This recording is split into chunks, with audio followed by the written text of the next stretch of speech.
Movies can have a lasting impression on you and bring back great memories. Certain images you will always remember. Things that have been with me all my life and keep getting added to with every movie I see. I will turn this place into the fucking Wild Bunch if I think you are fucking with me. Boutique going home. This is the end of your rotten life, you motherfucking dope pusher. You gotta be fucking kidding. Welcome to my Cellular Heart Podcast, Season 4, Episode 171. On this podcast, normally we would take two movies that live in our head and heart and put them together over two episodes by one topic or theme. However, for the rest of the year, as we've said, we are going to be going through Quentin Tarantino written and directed movies, finishing with Django Unchained, because we have already done his last two films on the podcast. There will be spoilers. I'm your host, Phillip Duke, and I am here with... His cousin Chip. Hello, everybody. Hello, Chip. So, I don't know, we might throw in the trailer here, but to let everyone know, in case you didn't know, next year we're starting a new podcast called Making Tarantino, the podcast. Just went up on iTunes, like finally. But that was my fault. It was user error. Like I wasn't clicking. There was some kind of not published, but there was something that I missed out of like fill out all this and it popped up and I didn't see it. So I missed a little thing of like one of 20 things. Yeah. But I think it said like, is it weekly? Is it whatever? But I didn't do it yet because I thought I had to do that later after we started because then people expect it. But I'm like, okay, I'll put weekly. So I did. So now it worked. But that's where Chip and I go through a list of movies that Tarantino has recommended and discuss whether they have influenced any of his work. But also we're going to have fun watching all kinds of different movies. It won't be like this where I'm like, what's a good movie? Well, let's do, Rio Bravo because we love it. Or let me do something that I love and share it with you and share it with the people. So that'll be fun. So let's play a trailer here for our first episode. You don't have to know how to make a movie. If you truly love cinema with all your heart and with enough passion, you can't help but make a good movie.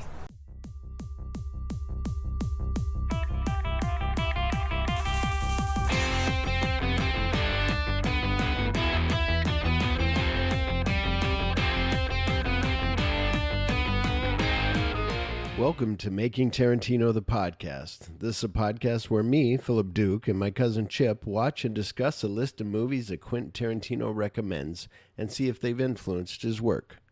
Our first episode is Rolling Thunder from 1977, starring William Devane, Tommy Lee Jones, and Linda Haynes. This is one of Tarantino's favorite revenge movies. He has said that he saw it on a double feature with Enter the Dragon, and it's better than Enter the Dragon.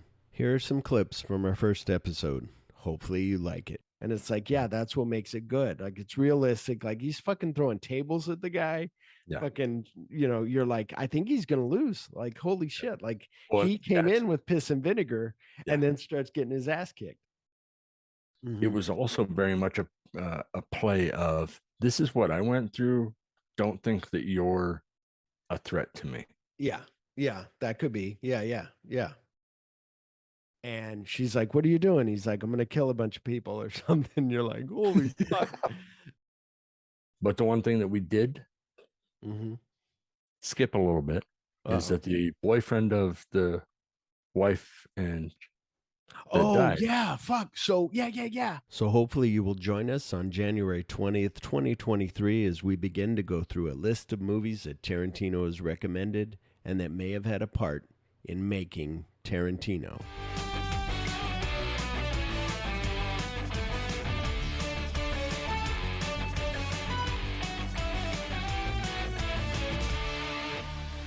All right. So, hopefully, I mean, I love it. I can't wait to get into it. And like I asked you, I'm like, are you ready for our second movie? And you were like, no, not yet. And I'm like, no, I mean, like, I want to go watch it right now. Like, because there's Chomping at the bit. There's like a list of 350 movies and I've seen maybe 100 of them, but like 50 of those, maybe I only saw once or I don't remember them enough. So it's going to be fun to rewatch. And so, yeah, so it'll just be a hell of a lot of fun. But what do you got going on before we get on with the show? You got anything to, it's Thanksgiving. It was Thanksgiving yesterday when the people are hearing this. So happy Thanksgiving, everybody. Yeah. Thanksgiving. Let's see. Going to go out to the farm with family, and then the next day, the day that this is published, we will be going to be living in our house, first day in our house, and slowly unboxing all the things.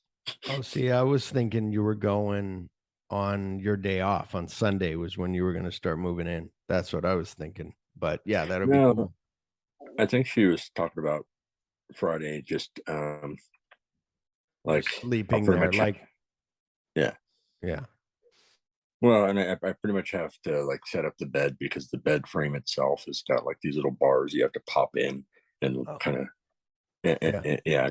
So that's pretty much the only thing we really have to worry about. Throw the king size mattress on there and set it up, and like, all right, we're good to go. Yeah, so. Awesome. Well, that's good. We're still trying to finish up. Like I told her, I said, what are our list of things? Because she's like, I'm inspired by Chip and Katie now doing their house. And I said, it's good that you guys have somewhere to stay and slowly do your house. With us, we just were like, let's get out of this fucking apartment and move here. And we did. And then we were like, now we got to work on stuff. So we have our list of stuff.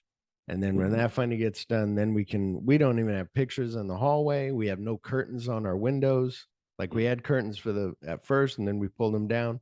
So we still got to do curtains, like all kinds of stuff. I'm going to be tearing down these posters. Well, most of them maybe, and getting new posters. So that'll be fun. So yeah, I'm excited. All right, let's get on with the show. Let's do it. The fourth film by Quentin Tarantino. Silly Caucasian girl likes to play with samurai swords. Yeah. Any more subordinates for me to kill? Speak softly and carry a big sword. Uma Thurman, Lucy Liu, Kill Bill Volume 1 in cinemas October 16. Kill Bill Volume 1, 2003. I did not write the plot, Chip. What's the plot of this movie? What the hell? Yeah. Let me find it. I'll tell you. I mean, it's a woman who wants revenge. They try to kill her, and she's like, fuck you. That's right. She's like, fuck you. I'll show you. There it is. I will drive around in this pussy wagon and kill all the people. That's right. After awakening from a 4-year coma, a former assassin wreaks vengeance on the team of assassins who betrayed her. Like, so cool. Just so great. So yeah. Very simple. Yeah. Well, simple and just fucking looks good. Fucking just amazing. We'll get to, but stars Uma Thurman as the bride, codenamed Black Mamba. So Tarantino asked Thurman to watch 3 movies to prepare for the film. John Woo's The Killer, Jack Hill's Coffee, and Sergio Leone's timeless Western, A Fistful of Dollars. Sweet. So that blend also captures the exact balance of the genres Tarantino celebrated in the script. So like later on in part 2, when she's all dusty walking through the desert, like that's, Clint Eastwood and all that. Sweet. Lucy Liu as Oren Ishii, codename Cottonmouth. David Carradine as Bill, codename Snake Charmer. Many of you may know that he originally wrote Bill for Warren Beatty. I don't know if you knew this, Chip. Nope. But as the character developed and the role required greater screen time and martial arts training, he rewrote it for David Carradine. Nice. So he's like, oh, wait a minute. This guy's been in that Clint Eastwood, the Chuck Norris movie, Lone Wolf McQuade. He's done some fighting there. He's been in Kung Fu. Like, we're good. Vivica Fox is Renita Green, codename Copperhead. Michael Madsen is Bud, codename Sidewinder. Whenever I hear Bud, I think of Cosby Show. Daryl Hannah is Ellie Driver, codename California Mountain Snake. Duet. I guess that's better than cockroach. Yeah, yeah. Well, true. Or the other guy, Boner from Growing Pains. Yeah. Rest in peace, Boner. Chekhov's son, by the way. Mm-hmm. So for Daryl Hannah, he decided to cast Daryl Hannah after seeing her performance in a television film, First Target. Also, the physical similarities between Thurman and Hannah inspired how he wrote the rivalry between the characters. Oh, nice. So it's very cool. Like David Carradine has a type. If he was dating Uma Thurman and now he's dating her. Yeah. Julie Dreyfus as Sophie Fatale, Oren's lawyer and second lieutenant. So my wife saw that name pop up on the screen when we started watching it, and she's like, "Wait, what?" She was doing like Leonardo DiCaprio pointing at the screen, like, "Hey, hey," from Once Upon a Time in Hollywood. And she looks at me and she's like, "What?" And I go, and I'm wondering like what it, and I go, "Oh, Julie Dreyfus," because now it had already gone by, and I'm like, "What?" And I go, "Oh no, not Julia Louis Dreyfus that we just watch in Christmas Vacations. Julie Dreyfus." I go, "She's this French girl." Oh, okay. Sonny Chiba as her. That would have been very different. That would have been a different poetry. Yeah, totally different vibe. Yeah, her being like, yeah, exactly. Yeah, her being the girl that's all gets her arm cut off. Like, the great Sonny Chiba is Hattori Hanzo. So awesome. Street Fighter and like all that, and he's so good. Like, oh, you say arigato like I say arigato, like Japanese say, you know. Ooh. And it's good to watch that scene after you've seen it, where when he's yelling at the guy in the back, she understands everything that they're saying. That's why she's trying to hold her laughter, because she knows what they're saying.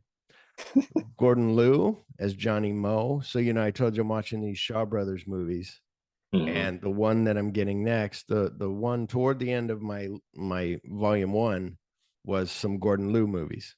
And so now on volume 2 that I'm getting in December is they're going to have the Master of 36 Chambers of Death or whatever, Shaolin, 36 Chambers of Shaolin, and it's one of those training montage things.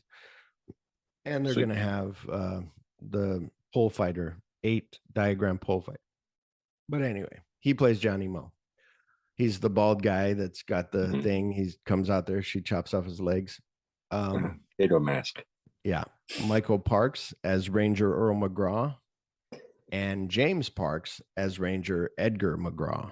So James Parks, from Hateful Eight, is the stagecoach driver. This fucking grabs a blanket and just rolls up by the fire.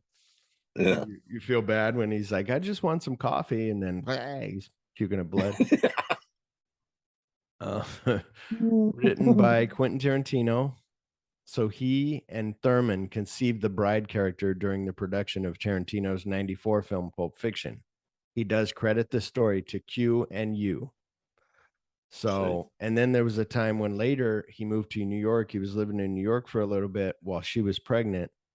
And he watched her in motherhood and was like, "Oh, this would be good, to do, like having her be this, like she would be a good mother." And, and it tears your heart out when she wakes up and there's no pregnant belly and she's like, "Oh shit."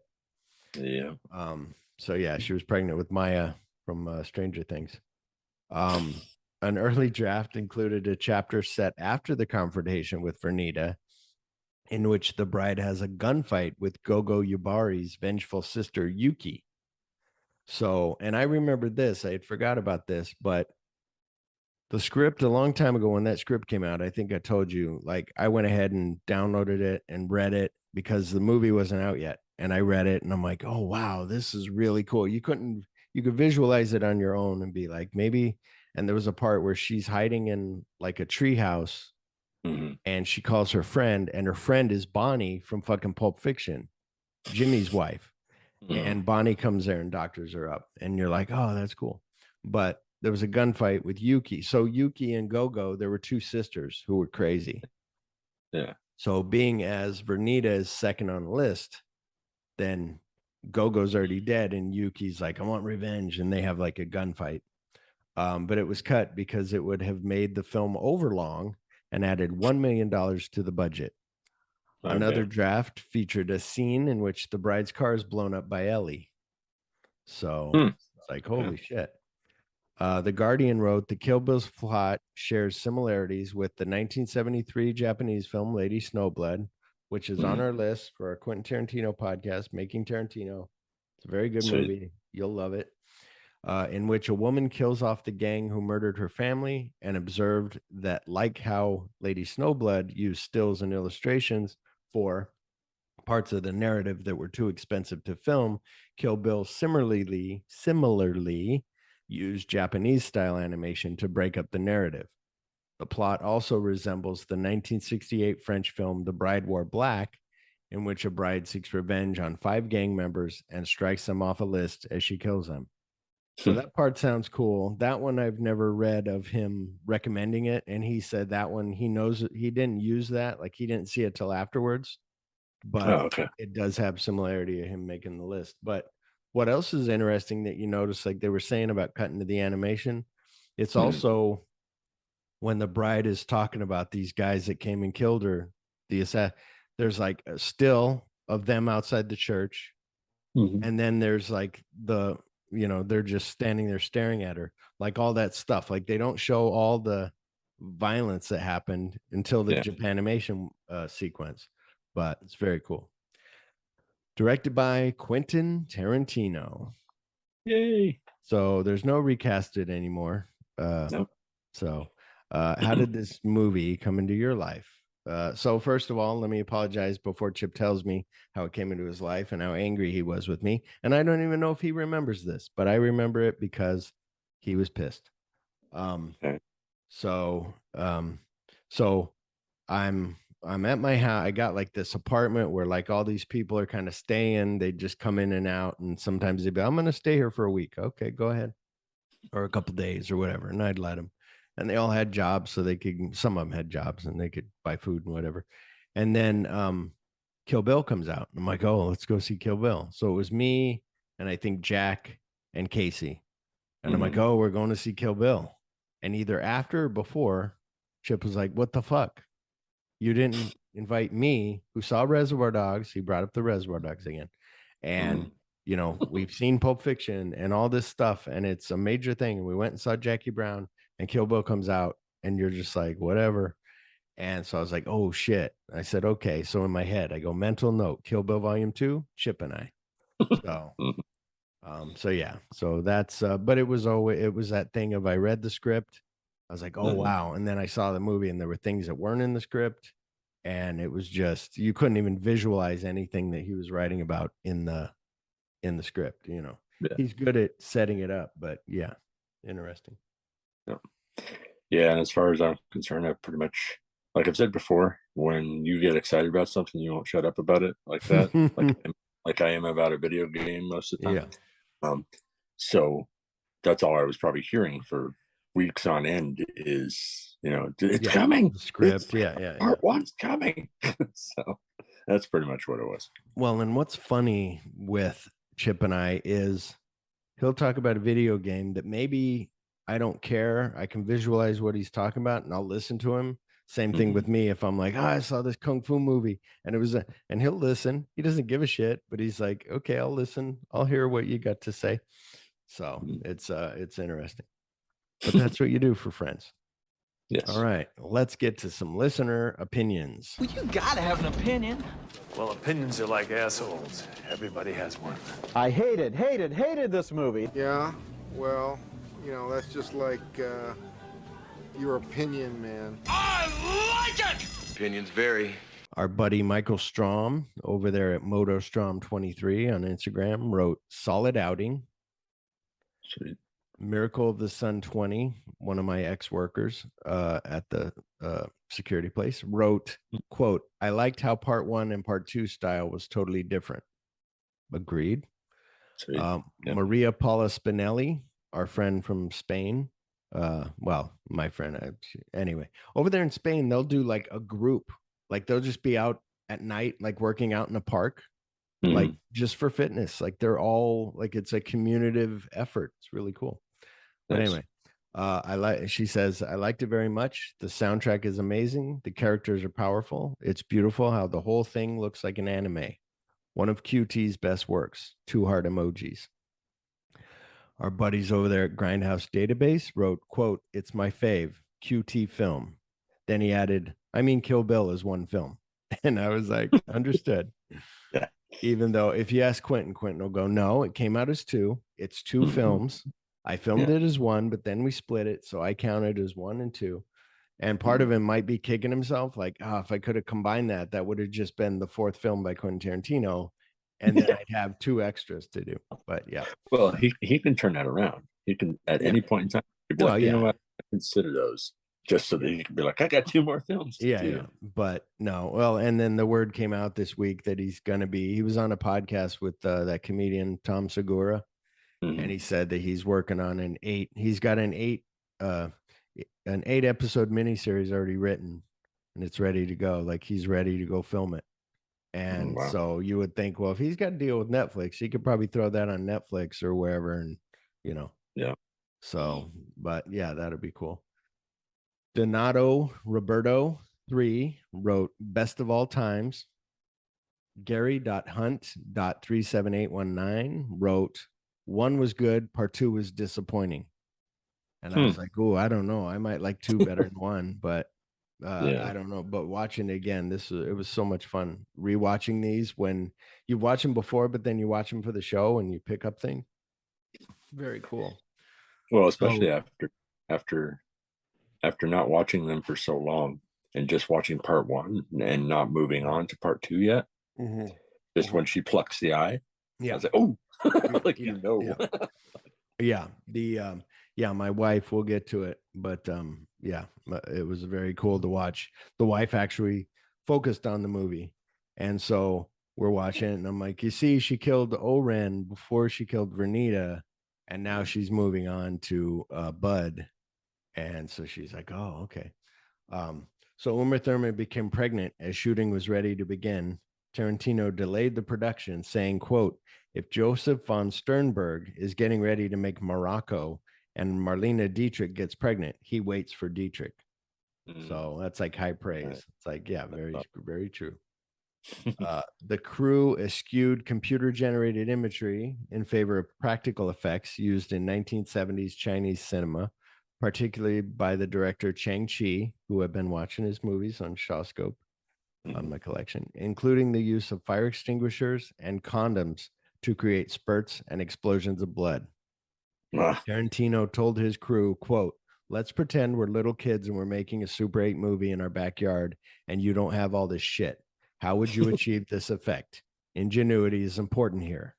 So very cool. That's awesome. Yeah. So, all right. You ready to discuss this thing? Yep. Let's do it. That opening, when I first saw that opening of her like, Bill, it's your bait. And you're like, oh shit, it's his baby. Boom. And the gunshot. And you're like, holy shit. She didn't even get it out completely. This end of the set. Yeah. It's like, damn. In 1999, a pregnant woman in a wedding dress, the bride, lies wounded in a chapel in El Paso, Texas. She tells her attacker, Bill, that the baby is his, just as he shoots her in the head. 4 years later, she counts her hand. She's looking at her hand. I go, honey, she can tell by the lines on her hand how many years it's been. She's like, okay. 4 years later, the bride, having survived the attack, goes to the home of Vernita Green, planning to kill her. So both women were members of the Deadly Vipers, a group of assassins led by Bill, which has since disbanded. Vernita now leads a normal suburban family life. They engage in a knife fight, which is interrupted for the benefit of Vernita's young daughter, Nikki, just before she arrives home from school. So this part, like the movie starts, like if you're new, when this was new, like she pulls up in this pussy wagon and you're like, what the fuck? And then she like goes up to the door, rings the doorbell. And when Vernita Green answers the door, all of a sudden that Ironside music plays. And you're like, oh shit. And then just fucking punches her and just goes in there and starts fighting her. And you're like, holy shit. I do like that every time she sees the person she's supposed to kill, it does that because it's like the seeing red. moment where you're Yeah. just like all you feel is the Yeah. anger and the hate. Yeah. Yeah. Yeah. It's very cool. And then the daughter comes home and she's like, your damn dog got in here and messed all this up. He did this. Yeah, he did. But well, don't walk over here, honey. There's glass here now. Go on. And then she's like, I gotta make her something to eat. And now they're calm, and you're like, okay. And something that I read that'll come up later kind of makes sense, but that it said Uma's friend, or the bride's friend, her best friend is Oren. Like her and Oren were tight. And that explains why it's like silly rabbit tricks are for kids. Like that's their kind of back and forth with each other. Like, Nice. That's awesome. But so the bride agrees to meet Vernita at night to settle the matter. And so she's like, we'll wear all fucking black. Get your hair up in the thing. Like, we're going to fight. And she's like, at this baseball field. And she's like, okay. And she's having her coffee. And then she goes to get the box. She's like, I got to make dinner or whatever. My wife's like, dinner? And I go, yeah. And then she's emptying the cereal, puts her hand in the box, and then shoots. And the box is kaboom cereal. And my wife's like, oh, kaboom. I'm like, yeah, you should have. She's like, yeah, she should have known. It said kaboom on it. Like, watch out. I think I remember the first time seeing that scene, though. I was so into the conversation that I didn't realize that when she shot, I jumped. But I was not. Me too. expecting Yeah, I think everybody did. I think you're so into like it's kind of like we said with Beaumont in Jackie Brown, where he's like, where he's kind of talking about tomorrow. Tomorrow we'll go see my lawyer. I get you out of the shit. He's gotten me out. And Beaumont's like, oh, there's going to be a tomorrow. Okay, then I'll get in your trunk and I'll help you. This is, we're going to fight tonight. No problem. Oh, okay. I can kind of put my guard down a little bit. We're going to fight later. Okay, let me have my coffee. And then all of a sudden, boom, whoa, shit. And like kicks her coffee and fucking throws a knife. And it just Jules ends would have said, so quick. Jules would have said, this is divine intervention. Yeah, exactly. Yeah, that is true. It's another divine intervention where it missed her, and she should. So you're saying she should have quit and never went and killed Bill? Oh no! This is she was meant to kill everyone and live through it all. So yeah, she's on the path of the righteous man. Yes. Killing all the devils, beset on all sides by the tyranny of evil coming at her. Yep. But when Vernita tries to shoot the bride with a pistol hidden in the box of cereal, the bride throws a knife into Vernita's chest, killing her. So there's that cool shot of then Nikki is like behind her, like as she's like wiping the blood off, and all of a sudden there's Nikki's behind her, and you're like, oh shit. Nikki witnesses a killing. The bride expresses regret what Nikki has seen, that Vernita deserved it, and offers her a chance to avenge her mother's death when she grows up, should she choose to do so. So that's where everybody's like, oh, Kill Bill Volume 3. He's like, for one, I want to give the bride enough time. Like now she doesn't have to be defensive anymore. She's kind of with her kid. They're just growing up. They're being normal. And then all of a sudden here comes Nikki, like ready to fight. And it's like, oh shit. Like now I have to, retrain or whatever. Well, then the movie would be called Kill the Bride. Yeah, exactly. Yeah, very true. Kill Bill Volume 3, Kill the Bride, or Kill Kiddo, as I have a little thing of, they call her One Eye, like it's a made up poster that somebody did. They call her One Eye, and it's Ellie Driver with both eye patches on, and it says Kill Kiddo.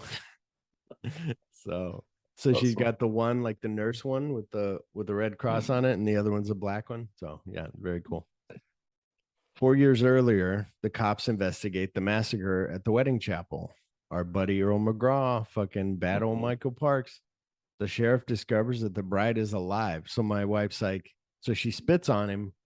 And I'm like, she's still alive, honey. Like I was waiting on that to tell her. And then she's like, do they know it? And I'm like, well, yeah, that's why he was like, this bitch got some kick in her, whatever. Like, call the police. She's still alive. Oh, call the AMBO. Bride is still comatose in the hospital. Deadly Viper Ellie Driver prepares to assassinate the bride via lethal injection, but Bill aborts the mission at the last moment, considering it dishonorable to kill the defenseless bride.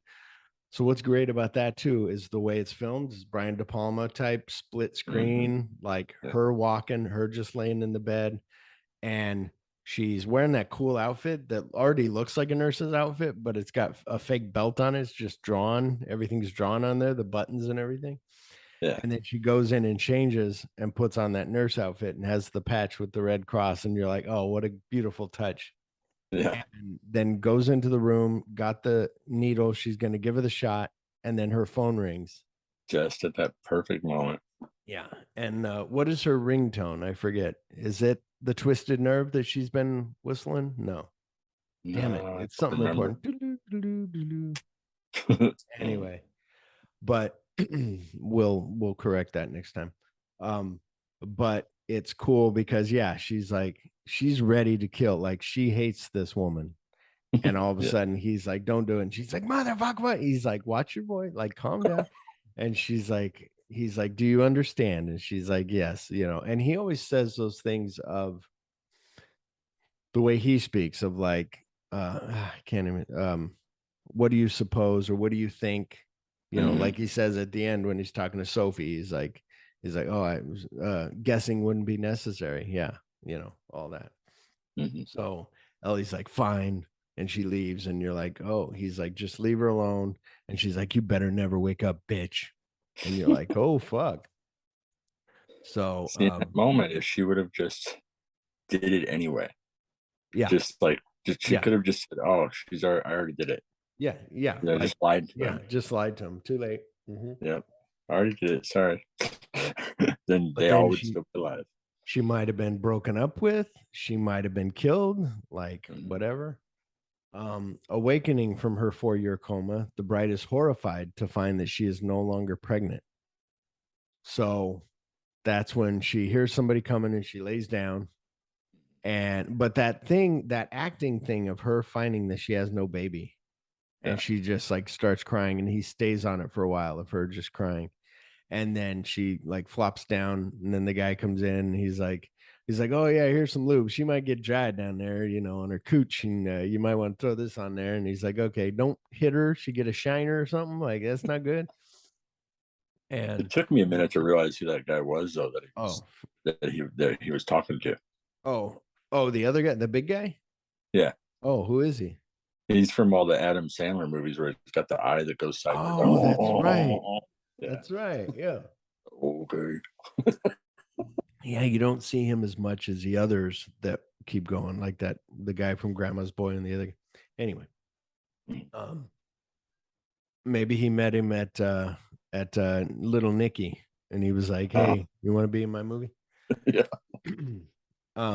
She kills a man who intends to rape her while she is unconscious, and a hospital worker who has raped her and has been selling her body while she was comatose. So, and this is like, it's bad because we had some shit like this happen in Arizona where some retirement communities or whatever, people in comas, like these caretakers were like letting people have sex with them or whatever. And it was like, what the fuck?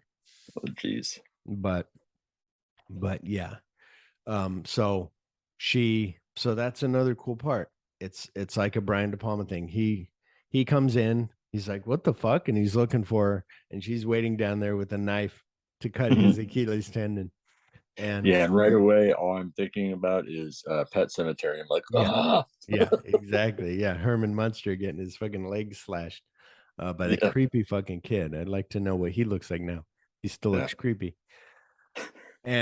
But the camera like goes from his face down while it's playing the music, and then you see her, and it's like, oh shit, and then she fucking slashes, and he just goes down like boom. But same thing with her when she goes to jump out of the bed, you're like, oh shit's on, and she falls to the ground, and you're like, oh yeah, she's atrophied. Holy shit. Yeah, that's cool.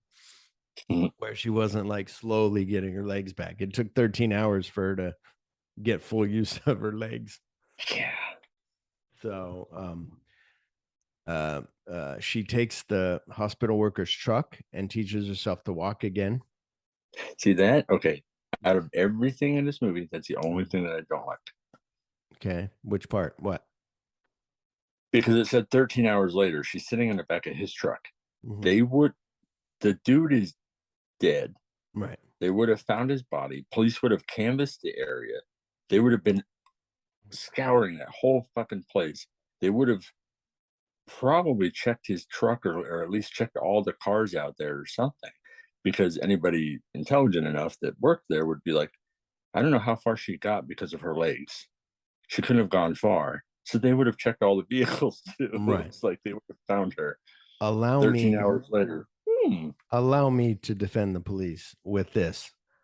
A thing that I read, a comment on Letterboxd that I read, was one person saying like, this guy should definitely be fired from the hospital. If you're showing up at work with a fucking pussy wagon truck, you need to go to HR and talk to some people and get a regular car. For two, this guy's probably such a douchebag and a dickhead that nobody really cares. They're like, oh, he's dead. The guy that fucking groped me every time he came to the nurse's station, every time fucking being inappropriate. Like, no, fuck this guy. We don't know. Is his car still here? His keys are gone. I don't know. Let's look. Yeah, his truck's there. You know, just from afar. Yeah, his truck's still there. Okay, well, we don't know. Okay, you know. Yeah. But yeah, Chip wants this movie to end quick. He wants a bride dead, and then he wants a bride captured in the fucking hotel room before she can even kill Oren. Resolving to kill Bill and the other deadly vipers, the bride picks her first target, Oren Ishii, now the leader of the Tokyo Yakuza. So after witnessing that whole animated sequence, like her explaining, like, here's who Oren is, like, it's really cool. Like, she doesn't go into that with the others where you kind of wish she would, but also it just works. After witnessing the Yakuza murder her parents when she was a child, Oren took vengeance on the Yakuza boss and replaced him after training as an elite assassin. It's like, luckily, he was a pedophile. And then all of a sudden you see her on top of him and then she fucking kills him. Yeah, and that's just crazy. The like geyser of blood that's just happening all the time. That's why that animation is so good. And after that, I went and rented Blood the Last Vampire because it was those animator guys that did it. Blood the Last Vampire is really cool. But when she pulls that sword out and she's got her arms up like this, that blood spray on the wall is her silhouette. You know, it's very cool. And so I'm telling the wife, like, that's her mom over there, and this is her dad, and you know, her dad's in the green shirt and all this. And so, and then when she's up on the roof and she shoots that guy, and then the girls bend over to look in the back of his head, and they're like, ah. And then it just cuts. It's so great. The bride travels to Okinawa, Japan to obtain a sword. So before, though, it cuts to that, was it the part with, let me check real quick ahead. Yeah. So it shows now her at the head of the table. Bill has helped to put her in this position. She's head of Yakuza. She's Japanese, Chinese, American woman in charge here. And that guy is really pissed and he's fucking slamming his hand down on that plate. And you're like, if that was Leo, you would have cut your hand and just kept going. But he does that and he's really angry. And you're like, and he's like, Jap, he's calling her a Jap and all these derogatory things. And all of a sudden she's like, just let him talk. Let him talk. What is it that you don't? And she knows what it is. She's like, tell me. And then all of a sudden she jumps up, runs across the table, and just fucking cuts his head off. And just the blood guys are squirting again, like those crazy Shaw Brothers things. And she's like, and then she goes, now I'm going to speak in English. This is how important it is to me. And she says, any of you fucks got anything else to say? Now's the fucking time. And you're like, oh, fuck. And my wife's like, oh, shit. I'm like, yeah, exactly. And she's like, just like this fucker here. And then the French girl, fuck off. Yeah. And then just drops his head.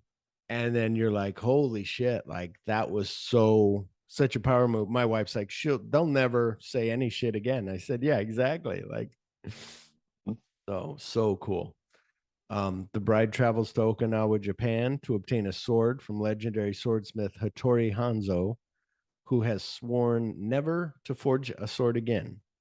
So it's cool where she goes in, she's wearing a little Japanese shirt, and he's like, oh, she's like, and he's talking to her, he's really good. That acting is, again, it made me feel Robert Forster type, like just kind of natural of him just talking to her.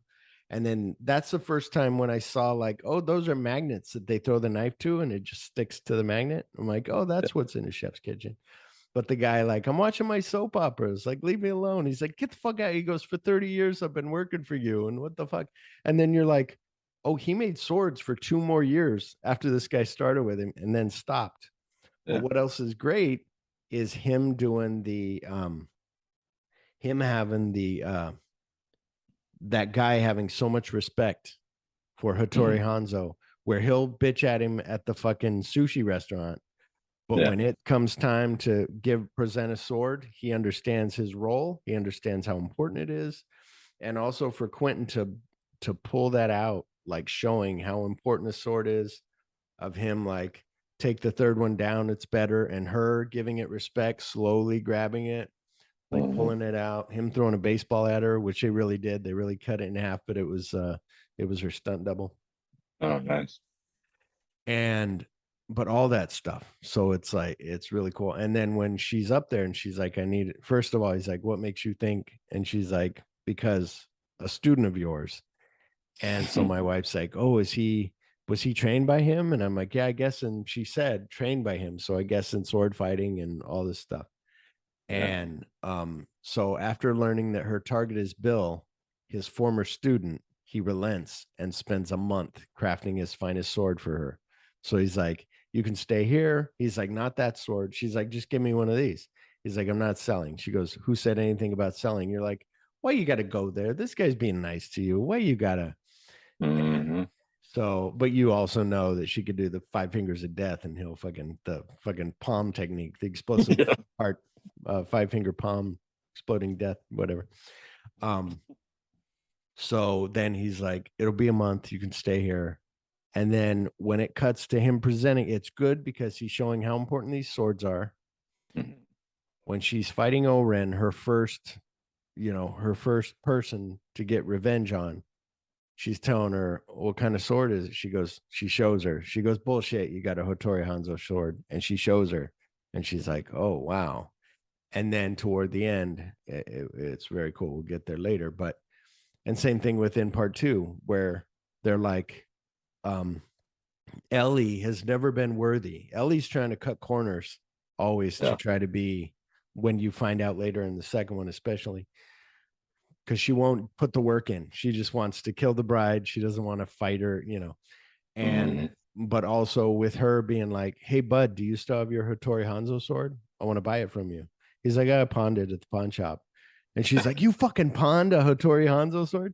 And then later on, when she's being beat up and she's in the bathroom, she looks and there's his Hattori Hanzo sword, like by the toilet or something. And she's like, motherfucker, like he lied to me. and she pulls it out and it says, to my brother Bud. It's like really cool. Nice. That Bill got him. But we'll get to that next week.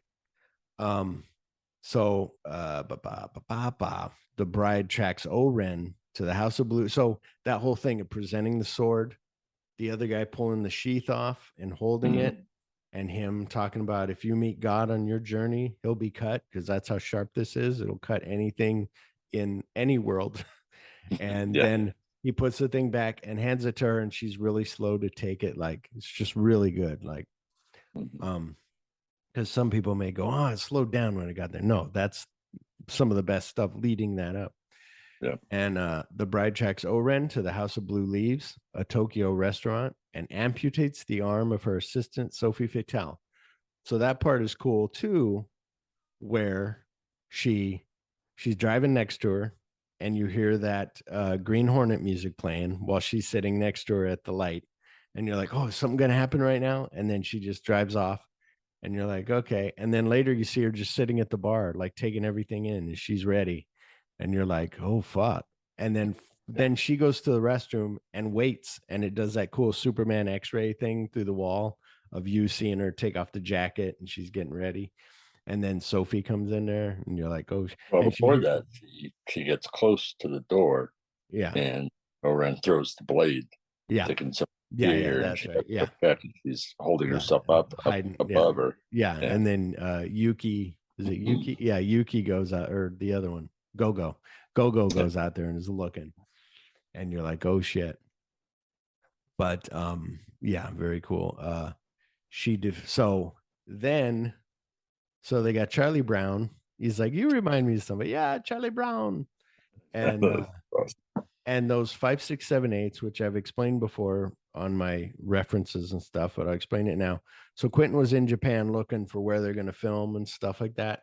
And he went into a music store like he always does. And he heard this music playing on a CD. And he was like, who's this playing? And they go, the 5, 6, 7, 8s. And he's like, oh, I want to buy that. And they were like, oh, we just have this one copy. Like, we don't have any more. And he's like, well, give me that one. And so he had to pay because he knew that if he left, he would, even if he wrote it down, he's not going to use, he's going to forget all about it.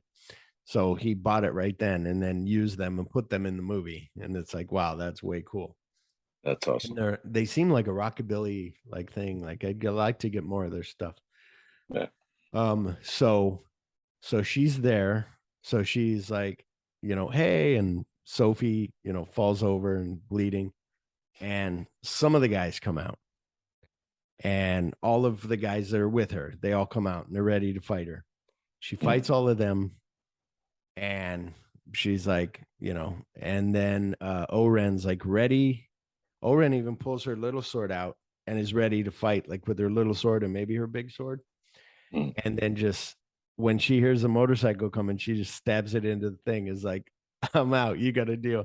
And she's like, is that what I think it is? She's like, yeah, you didn't think it was going to be this easy, did you? She's like, I kind of did. And you see her like, she's like, oh, fuck. Like when she hears all the motorcycles, she's like, motherfucker. And I guess the school bell, like letting all the kids out, those last ones that she fights, like went through everybody until she comes down to like 3-foot people that are like kids from school. Yeah. Well, I do love, like, in the beginning though, like pretty right away, you get to see how good this sword is because it cuts through one of the first guy's swords, and I was like, oh damn, the cheap ass sword that guy came down with. Yeah, and then so she fights all them, and then you're like, oh shit, it's on, and then more people show up, and they all come in from all over, and you're like, oh shit, like she's got to be exhausted, like oh my god. Then she does that little breakdance move of like spinning on the ground and chopping all their feet off. Yeah, that was awesome. Oh, that's awesome. And there was a thing in here when it goes black and white, which they've said because of the MPAA, he had to make part of it black and white. But he's also said that in Five Fingers of Death, or in one of those movies, one of the Hong Kong action movie or kung fu movies, that it goes black and white in the middle of it on the American version. So he's like, so I was kind of paying homage to that. But also when she gets into that one place and the lights turn off and is blue, it's like a Sho Kasugi. Remember him? He was always a ninja in the Chuck Norris movies and stuff. Turns into one of those, and you're like, oh, cool. Now it's an 80s style, pretty cool. Well, and the cool lead in to the black and white was when she pulled the eye out. Yeah. And then all of a sudden it switched to the black and white. Yeah. And then when it's showing her face and she blinks and it turns color, and you're like, oh, fucking sweet touch. Yeah. She defeats the Crazy 88s. There's 88 of them. No, they just call themselves the Crazy 88s. Why? I don't know. That comes later in part 2. Oren's squad of elite fighters and kills her bodyguard, schoolgirl Gogo Yubari. So yeah, Gogo came down first, or did Gogo come down before Oren? Gogo came down after everybody's dead, the first group, right? And then she goes down, and then she's almost going to get her ass kicked. She's being choked. And then all of a sudden you see her like grab that piece of wood and just hit her upside that. It hit her in the foot and then takes it out of her foot and fucking hits her in the temple and she's dead. Yeah, those nails. That was cool because the nails, like when she fell, it just stayed there. Yeah. Very cool. The Gogo Yubari, Oren and the bride duel in the restaurant's Japanese garden. And she's like, you could have chosen a worse place, and she's like, oh, very true. Yeah, it is nice. It's snowing. It's very nice. Sweet. The bride kills Oren by slicing off the top of her head. So, but there's a thing here when they meet, which I'm going to get to right now. But first of all, this whole thing, this time, what moved up to a higher level. The fight, usually I'm like, oh, it's a fight at the end. They're going to fight. But this time, for one, after reading this stuff that I was reading, I'm like, that they're friends and the way that that worked out. And it's just really cool. But I'll get to this and then we'll get to that little duel. Before Oren Ishii fights the bride, she mocks her in Japanese by saying, hope you've saved your energy. If you haven't, you might not last 5 minutes. 4 minutes and 59 seconds after Oren steps forward to start the fight, she gets part of her head cut off. 4:59, like, nice. So it's like, oh, awesome. But it's that whole thing of them fighting. And I think Oren kind of knows, like, Oren's hoping, like, oh, she's depleted of her energy. She's real tired. I think I can take her. I've been resting, just watching my guys fight. Think we're good, but also being like, I don't know. For one, like, revenge is a dish best served cold, old Klingon proverb. The best part of the opening of that, I remember going, oh my God, that's cool. But of a woman with somebody with revenge is going to fight tooth and nail and they'll die trying. The other thing of her maybe being like, oh, she's really good with a sword. Like when at the Vernita Green thing earlier, when she's like, yeah, Bill says you're pretty good at, edge weapons. And she's like, bitch, please, Bill wouldn't give you that kind of information. Don't even like try to do that, And she's like, okay. But it's that thing of them. She's like, are you ready? And she's like, yeah. And you can tell from Oren is like, I think I'm gonna die. I'm gonna try. And then she like cuts her in the leg, and then just they go at it again, and she slices her head off, and you see the head. And my wife's like, is that her head? I go, it's part of her head. And I go, it's got her brain in it, like some of her brain's gone. And which today, if you guys look at my Instagram, there's a picture of Lucy Liu and Uma Thurman, like whole, arms around each other with Lucy Liu with no head on. Very cool. After torturing Sophie, so he wanted the head cut off, but he was going to do that like a full decapitation for Lucy Liu, but then he knew that he wouldn't get that reaction of her seeing the bride defeat her. Okay. That, so he kept it where it was just the top of her head. So it's very cool. Nice. After torturing Sophie for information about Bill and the other deadly vipers, the bride leaves her alive as the threat before going to kill Vernita. So what I thought would have been cool, I remember watching this and being like, she goes, you better tell me everything or I start cutting off pieces that you're going to, that are important. And I'm like, oh shit, she's just going to roll like a head and a torso down to the hospital. Like that's all it's going to be. But no, she chickened out. She cut off one arm and she's like, okay, I'll tell you everything. And they did that too with, I was noticing when they cut her arm off, when she falls, she doesn't have, you can tell from her outfit, she doesn't have her arm behind her. She's got it like under her breast or between her breasts, like holding herself tight. So it doesn't even look like there's, it looks like they cut her arm off. I just noticed that. I was like, oh, that's really cool. Nice. Bill finds Sophie and asks her if the bride knows that her daughter is alive, which fucking what's a better cap to an end of a movie than, well, I'm really sorry. I told her some things, I told her where Bill is. I mean, I told her where Bud is. I told her where everybody is. And then, or at least Bud, which Bill is like, loves his brother. And it's that thing of at the end, like, does she know her daughter's alive? And then it cuts, and my wife's like, that's the end. Like the music starts and it says directed by, and my wife's like, that's it? It's over? I go, yeah, you have to wait till next week to watch Kill Bill Volume 2. And she's like, and I go, it was one full movie and then they cut it in two. And I'm like, so today when we went to go have lunch, I was like, if you want, honey, we can watch Kill Bill Volume 2. We'll watch it early, but I normally would watch it next week. But if you want to watch it, like, I'm good. I'm glad that you're in it. And she goes, do they show the daughter? And I'm like, yeah. She goes, I don't remember that. I'm like, oh, honey, like, come on. It'd be fucking great. So, and that's the end of the movie. And what is, if anything, something in this movie that sticks with you in your head and heart?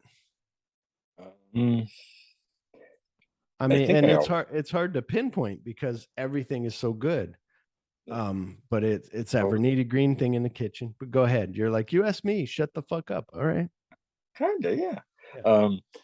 So I remember everything, and I just remember it, it all being so typical of action, but being so kind of over the top that I was like, this, that it was fucking awesome, right?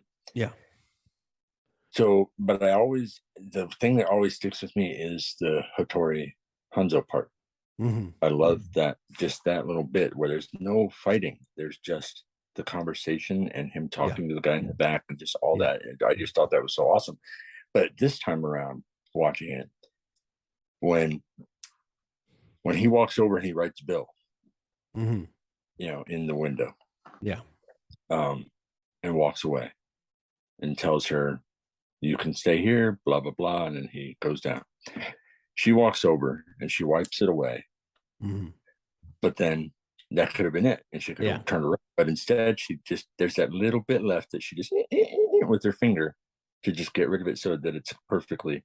Yeah. And I was like, that little bit. I'm like, I want to know, was that the direction, or was that her just doing it? It's the fear. Well, and also part of the character. It's the fear of Bill.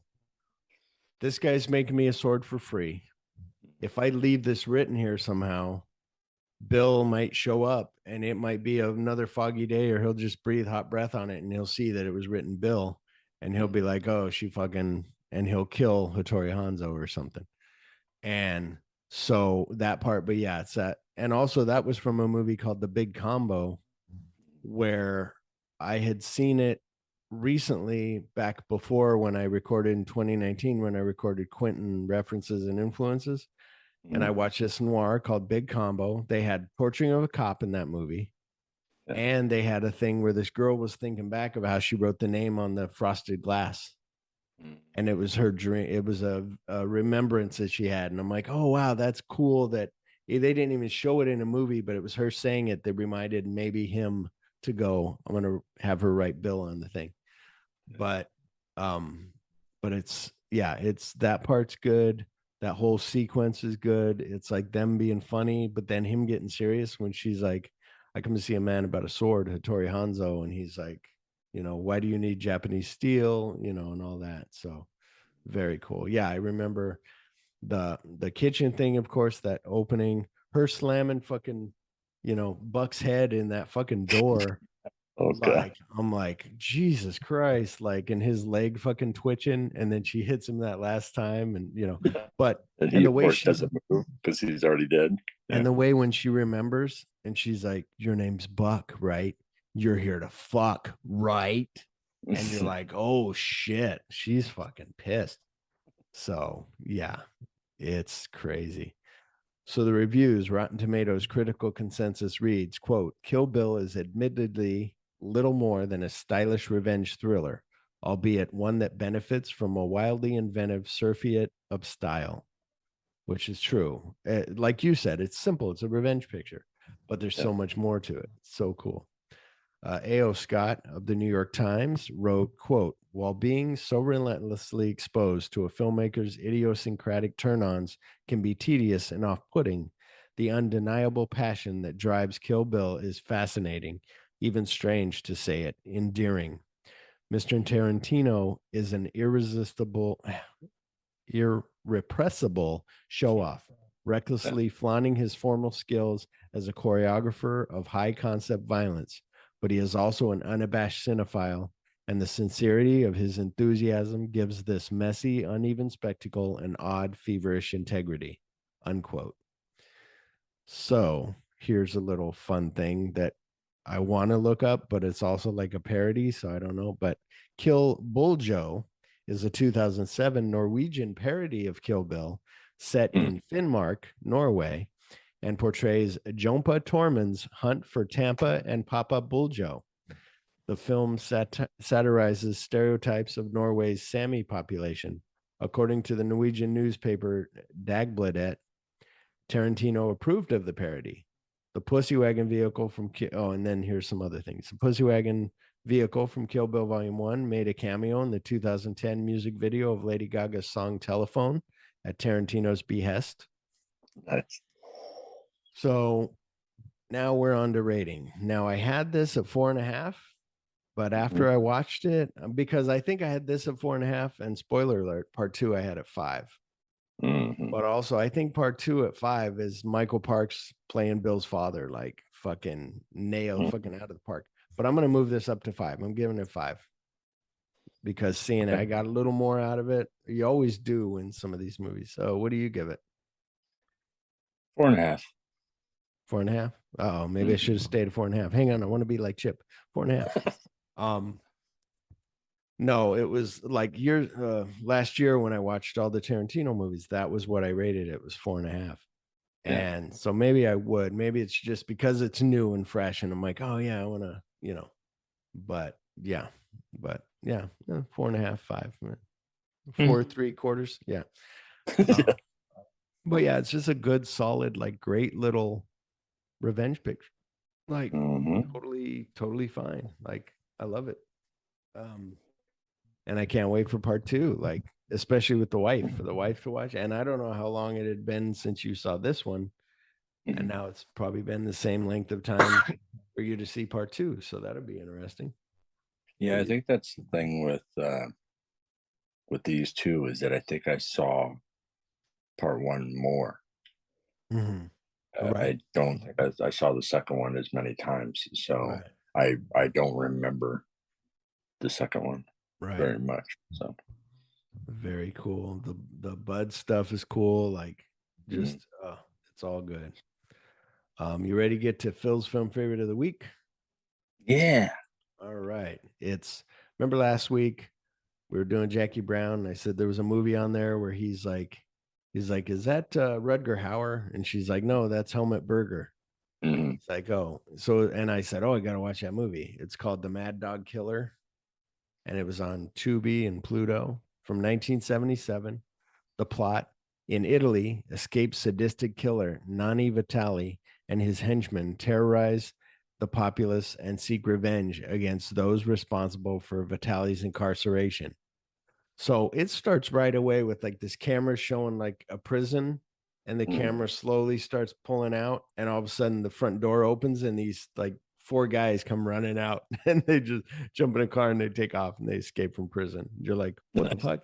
And then the cops are yeah, exactly. The cops are chasing him and all this stuff, and then he stops and they beat up this guy and they take his the Vitellis, because I'm like, Oh, Vitali. Yeah.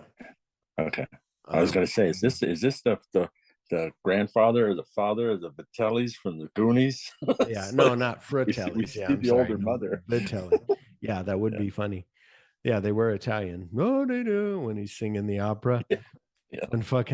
When Chunk goes out to the street and he flags him down, and you're like, oh, good. And he turns on the fucking light, Robert Davey does, and he's just singing, and fucking Chunk is like, oh shit. So great. But we're not here about Goonies. So it was just cool. And then he tortures this guy and then rapes his wife. Oh geez. And then like they dig a hole and they put the guy in it, but they filled it with like water, and they're trying to kill it, and it's, they finally kill him, and then it goes on to like them wanting to rob a bank, and they talk to the bank manager, and then they kidnap him and his daughter, and it's crazy. And it's got some of that stuff that we talked about before, where they're cutting her, but they don't have the special effects to do the cutting. So it's a knife with blood coming out of it. So it looks like they're cutting her face and her chest and her boobs and stuff, but it's just red lines. But you're like, okay, I can visualize that you're cutting her. Like, that's really bad. like, oh my God.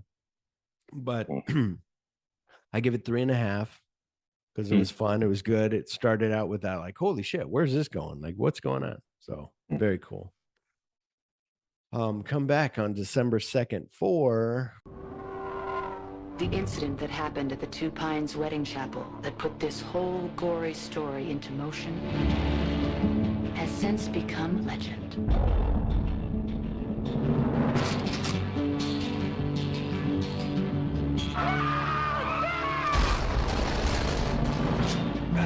deserves her revenge, and we deserve to die. I've killed a hell of a lot of people to get to this point, and I am gonna kill Bill. Before this tale of bloody revenge reaches its climax, there's a few unanswered questions. If Pai Mei doesn't kill you, he will make you stronger.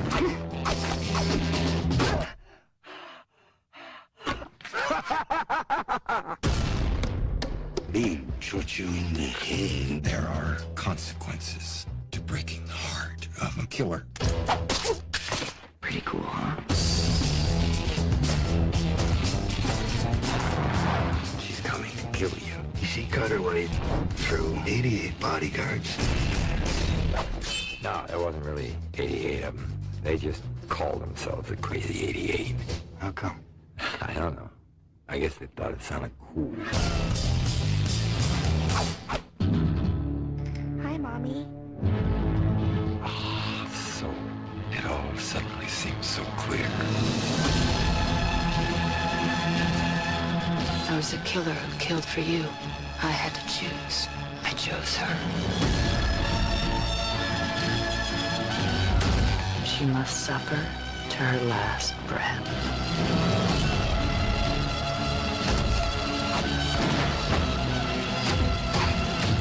You and I have unfinished business. Baby, you ain't kidding. I'm sorry. I overreacted. You overreacted? That's right. From 2004, it's Kill Bill Volume 2. Who would have thunk? That's right. So certain movies stick with you. They stay in your head and heart forever. So from all of us at My Sailor Heart, keep watching movies. Did you think it was going to be this easy, Chip? Yeah, I kind of did. There you go. Thank you. Have a good one, everybody. Bye.